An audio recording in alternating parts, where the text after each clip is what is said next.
Hi guys, good morning. Kakain muna kami dito guys. Nag-order si Bunso ng beef broccoli. Yan, paborito talaga yan ng Bunso. Saka itong vegetables. Yan guys, ang sarap.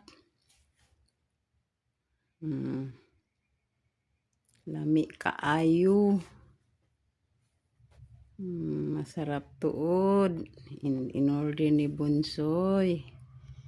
Siyempre, mayroon kaming kanin, cooked rice.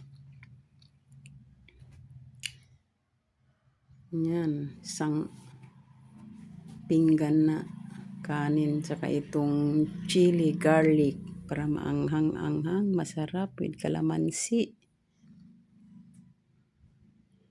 Yan guys, paborito talaga ni Bunso at ni Mother. Ito naman, mag-take out namin ito kasi gusto niya magpakain doon sa mga bata. Saka nagbili na rin ako ng sliced bread na malalaking sliced bread, yung masarap. Ang pinili talaga ni Bunso. Yung may milk na sliced bread. Ayan guys, sana nagustuhan ng ating video for today. Thank you so much guys for watching. I love you guys.